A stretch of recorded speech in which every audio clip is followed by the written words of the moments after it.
Everybody, thank you for being here at our press conference. Today, Councilman Olivier and I are announcing the solution to the City of Fresno's slum housing problem. Councilman Olivier and I have been working for quite a while on a common sense solution for the problems plaguing Fresno regarding slum housing. I'd like to thank City Attorney Doug Sloan and his staff for helping us many hours they've helped us put together this project.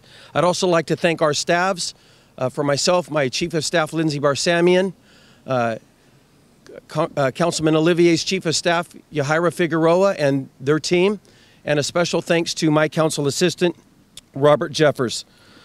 Our solution is the creation of a new unit of code enforcement dedicated to anti-slum enforcement, and it's called the Anti-Slum Enforcement Team, or ASSET.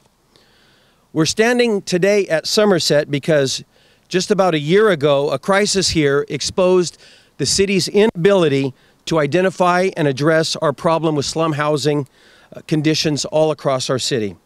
ASSET is designed to correct those shortcomings. ASSET is a unit dedicated solely to attacking the problem of slum housing in Fresno. Hopefully, it can help prevent another Somerset-type crisis. Specifically, ASSET will dedicate a total of 6 code enforcement officers, 3 attorneys, the proper support staff, and ombudsman, which Councilman Olivier is going to talk about in more detail in just a minute. And importantly, a manager who will oversee the unit and its vital mission. ASSET will also establish the parameters, the process, provide the training, and guarantee the resources needed for success. Included are measures of transparency to keep council and the public apprised of its progress. Here's a quick overview of how ASSET works. And the resolution itself provides much more detail, and I believe you have that if you want to refer to that. But here's a quick overview. A call comes into the City of Fresno. It can be through a council district office, or it could be through tenants getting a hold of the new ombudsman position, or it can simply be Fresno sees that a property has been flagged for too many code violations or too many police and fire calls. There are many different ways that would trigger ASSET to move into motion. That would lead, that connection with the city would lead to an initial assessment. During that assessment, the ASSET manager and the city attorney, the attorneys working for ASSET would determine whether a property is a problem.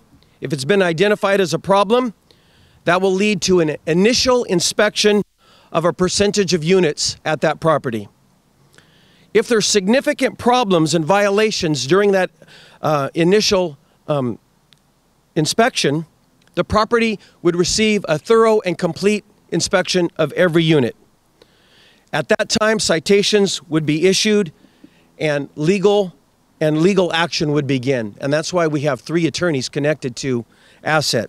We want to move these problems quickly through the legal challenges that are faced whenever you begin talking about property in the city of Fresno. In closing, the time to act is now. The people of Fresno are crying out for this. You've seen them right on the streets as we began setting up for the press conference. People are telling us that there's problem properties all around. So we have identified the problem. Solutions have been discussed and debated. This unit ASSET ensures dedicated resources are brought to bear on the bad actors that are hurting and plaguing the city of Fresno. The resolve shown by Mayor Swearingen and this council has brought us to this point. It's time to act. And so in my overview, I mentioned the position of an ombudsman. It's very new to the city of Fresno. It's a very important and vital part of ASSET. And I'm going to have Councilman Olivier address that role. It's so important. He's going to address it more specifically. And after he's done, we'll take any questions that you have. Thank you. All right. Thank you, Steve. You know, we had the task force that was set up by Mayor Swearingen, and in the task force, the city hired a consultant named Alan Malik, who's known throughout the United States for being an advocate for good housing and against slum housing and how to fix it. And one of the things that came out of his presentation to us is that a complaint-based system does work. A complaint-based system does work. And that's exactly what the Ombudsman is set up to do. Now, folks in the activist community have said repeatedly that people are not calling to complain because they're afraid. They're afraid of retaliation. They're afraid of bad things happening to them from their landlord if they do complain and notify the city of an unsafe situation. So, yes, you can call your council office. Yes, you can call the city 621 City. Yes, you can get on an app if you have a smartphone and report unsafe situations in your apartments. But Steve, I think, said it best, is that people are crying out for help. And that's exactly what we want to do, is answer that call and let people know that they don't have to be afraid of retaliation. So in the asset unit, there will be the Office of the Ombudsman. This person will be able to take a complaint and basically act as a mediator. So the complaint, and this is how we came up with this. My office has received complaints throughout the years, not a lot, a handful. I do believe that people are afraid. I do believe that people are worried about what could happen to them if they notify the city government of an unsafe situation in their apartment. So we don't get a lot. When we have received them, my staff has called the owner of the apartment building, and we've been able to get a positive result from just that act. Hey, a heads up. We've often found that communication between landlords and tenants is bad or non-existent. They don't know that they can call the city. They don't know that they can call their landlord and let them know, hey, I've got mold. Hey, I've got exposed wiring. Hey, we've got a leak. This will provide an opportunity for the asset team to have someone in-house that can, either by phone, on the internet, or in person, have a meeting with a tenant who lives in an apartment that has a bad situation and provide guidance to that tenant. The Ombudsman will take that information, take that complaint, get the landlord's name and number, and call the landlord and say, hey, you got to get out here and you need to fix this. You're going to have 2 days to get out there and fix the problem, and that is that. The Ombudsman also has to function in a way that if a problem continues to get calls, continuous complaints about a building, that Ombudsman is going to flag that building and give it to the asset manager. So this is our link. I think the community has been crying out for a link. I think that, and that includes our newspaper of record, they are crying out for a link between the people who live in substandard housing and their city government. The Ombudsman satisfies that and provides that vital link from the city government to the man and the woman and the mom and the dad on the street. And so that's why we have included this position. We think that it's a good fit for the asset team to actually provide that link. We think that the time has come for the city to actually have someone who can respond directly to citizen complaints, and someone who functions to get things done in a quick manner. So we're proud of what we've been able to put together. We think that this is taken what Mayor Swearingen has constructed in her time here, and this is just the next step.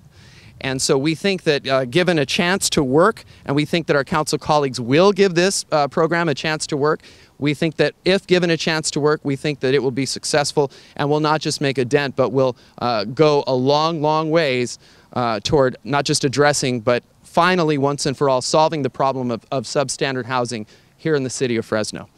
And with that, did I leave anything out? I think you okay. got it. With that, we're happy to take any questions you may have. Steve? Sure. All right. That is a fantastic question, of course. It's the bottom line, right? Money.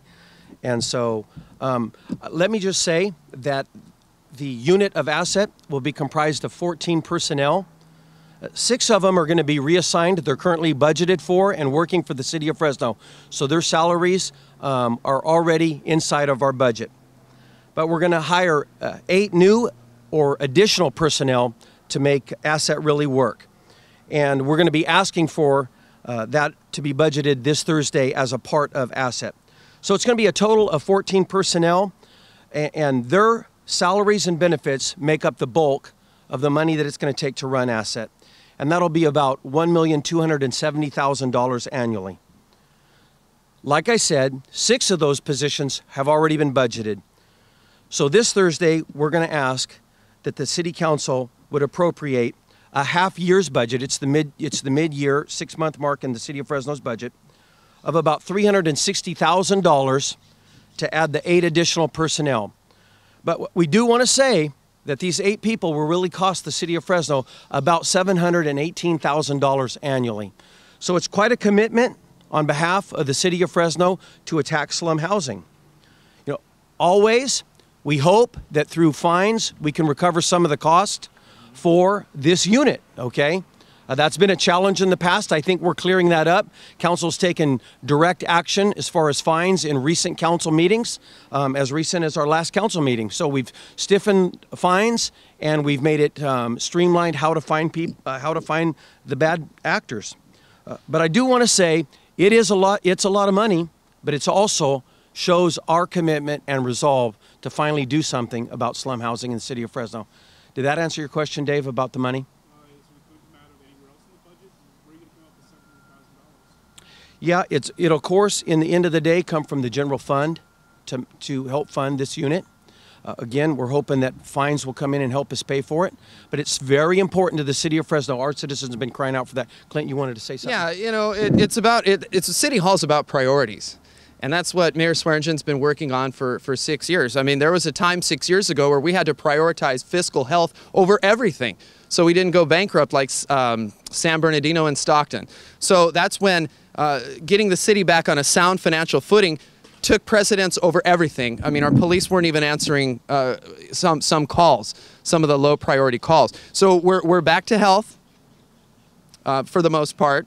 And so police service is come back online. And now the administration and also members of the council are taking a look at how to address the problem of slum housing. But it's still about priorities. Let's face it, when was the last time the newspaper did an 8-page special section about parks or about parking tickets or about parking meters or pubs on Fulton Mall? This is big enough to warrant this kind of attention from our community. People driving by want to talk about substandard housing. This is a big deal. So we think that $700,000, give or take, is not a big price tag for something like this to address really what is among the top 2 or 3 problems that we're all facing together as Fresnans. When we can elevate the people who are living in substandard housing, we elevate everyone who lives in the city of Fresno.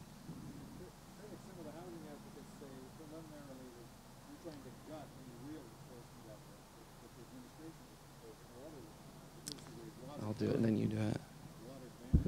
This, okay, someone who's told you that hasn't read it yet and doesn't understand it.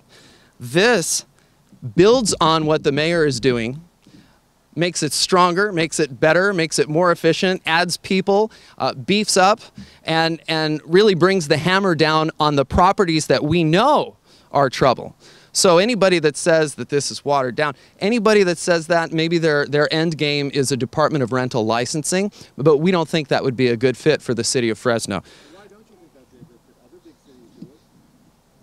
It's really beholden to landlord interest in the city to actually go and inspect things ahead of time?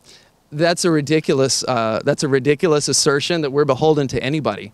We're out here because we care about this problem. We acknowledge it's a huge problem, and we want to fix it.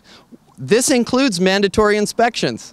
We're bringing forward something that includes mandatory inspections. If we were beholden to anybody, we would lack the courage to actually hit this head on. That's exactly what this does. But to inspect the Cotswolds and to use precious city resources to inspect the Cotswolds is a waste of taxpayers' money and a waste of the bureaucracy's time. And I think, I don't want to take your quote, but you don't use a shotgun to kill a fly, meaning we don't have to come, this requires precision and it requires efficiency. I think that's what people are calling for, is an efficient and accountable city government, not one that's all over the place, doesn't know what it's doing and trying to collect fees and fines that aren't needed. This is about precision, it's about effectiveness, it's about accountability, and it's about being strong with these slumlords and not letting them get off the hook. And I don't know if you want to... Yeah, I'll tackle that one, and I want to add a little bit to Clint's answer for Gene's question. Definitely, this asset does not include the type of mandatory inspections that some in the community have asked for, or the registry that some had asked for. It clearly does not. We are not afraid of inspecting units once we know that a property has triggered the type of red flags that tell us clearly that it's a troubled property. So we're not afraid of inspections, but we're not going to do a blanket inspection of every unit in the city of Fresno. And we believe, Gene, that this is a common sense approach to this crisis of slum housing in Fresno. If other council members or if other mayors, the current mayor or the mayor-elect, want to do something about those items, they're free to bring them across council and we can discuss them at that time. But Clint and I are tired of waiting around on this. We're tired of waiting around getting people the help that they've been asking for while the city of Fresno continually debates the pros and cons of this and that. So what we're presenting today, we believe, is common sense solution. And then, what was your question specifically? It's about okay, night and day difference from stop. Okay, this is a night and day difference from stop. They might have some general thoughts that are similar, but stop was begun last January. Today we're in the middle of November. Can anybody here tell me what's been accomplished? All right. We're hoping that we won't have that same track record with asset. Okay. Thank you. So we believe there's a night and day difference. Here's the thing. Asset is all resources are dedicated 40 hours a week, 5 days a week, all year long to slum housing. Our code officers are not going out to talk about barking dogs. The code officers in Asset are not going to talk about cars that are parked illegally. Our code officers are dedicated, 6 of them, only to slum housing. We have 3 attorneys dedicated to the legal action that is required when you start talking about slum housing, okay? We have a manager. These are all things that STOP doesn't have. We have a manager, currently our city manager, with all of his other responsibilities, is overseeing STOP. Asset will have a manager of slum housing. It's the first time in the city of Fresno's history. We think it's a big part of the opportunity for success. And we also have the supporting staff, the office space, all of those types of things that give us a chance to make a dent in slum housing. If I could, right. Perfect.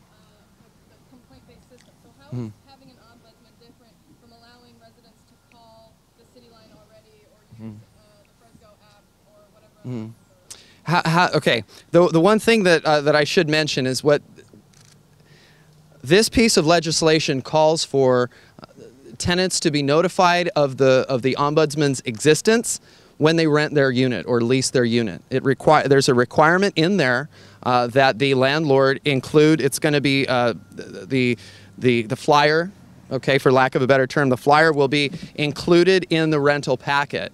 And so it'll let them know in 4 languages that they have access to this person that can help them. It goes a long way because go on our app, call 621-CITY. Currently, the way the city of Fresno fields complaints, I believe is a cold way. It's a big glass and gray steel building, and if you got a problem, go on our app. This is a real person. It's someone who cares. It's someone that can shake hands and touch the person and say, hey, we're going to settle this. We're going to take care of it. Did you know that we even can? So that's what that person's going to do. I can appreciate that. Why not just put out a flyer or make that mandatory for landlords to notify residents that they can call the city government? Because, I mean, yes, this is a real person, but this is still a person who works for the city, correct? Yes. So how would residents feel more compelled to talk to that person if they are afraid to? You know what? I think it's a great question, and I think that's where our community groups have to step up. Our folks from Faith and Community, our folks from No More Slumlords, our folks from Tenants Together, our folks from Building Healthy Communities. They need to step up too, because the city of Fresno can't do it alone. The ombudsman is also, you'll see it in your packet, this person is required to set up a table at town hall meetings and at community fairs and at street block parties. And so the ombudsman has to maintain a high public profile. But the ombudsman can't do it alone. Folks need to know that their complaints are not just welcome, but necessary if we're really going to combat slum housing. So that's where our friends from the activist community, I'm calling on you right now to help us publicize the ombudsman, let folks know that the city is sending out a lifeline to folks who are living in slum housing. Because we felt, Steve and I felt, that the human element is important. And it's being neglected. Not because anybody at the city is incompetent or asleep at the switch or mean, but we can take that. Again, Mayor Swearingen built this foundation. This is the next step. And so I think it will be a great opportunity for folks to call in with complaints. We can get the stuff fixed, and we can also kick it upstairs if the stuff doesn't get fixed, and then bring the full force of the asset team in the city of Fresno into play. Does that answer the question? Yeah. What would happen to the stop team? Yeah, go ahead. No, actually, the stop team will be dissolved, and those folks reassigned into asset. Okay, there is some overlap, and there are currently a couple code enforcement officers and an attorney working on stop. We're going to bring them into asset and put them underneath assets management. And so, I did want to add that the office of the landlord tenant ombudsman is really a wonderful idea that came from Councilman Olivier and his talks throughout the city. I wanted to add something, Clint, where I see the ombudsman being really helpful. Please. You have some tenants that have had difficulty. Maybe it's language, maybe it's culture. They've had difficulty connecting with their landlords. They call the ombudsman. The ombudsman takes a very human role. They call at 9, 10 in the morning, say, you know, I've got a problem. I feel like my unit is dangerous. There's something unsafe about my unit or unhealthy about my unit. That ombudsman can begin to work on their behalf. That ombudsman now can make a phone call to the landlord and say, hey, you know, we've heard about this. We'd like to resolve it. We'd like to come out and talk about it and see about that. That can really, in a really soft way, begin telling the landlord that you're going to have to be responsive to your tenants, okay? Now, I can see the call coming in at 9 a.m. and the ombudsman connecting with the landlord in the afternoon or certainly by the next day within 24 hours and send that message that there are people working on behalf of the tenants, including the city of Fresno, and the message can be sent, you know, if we don't have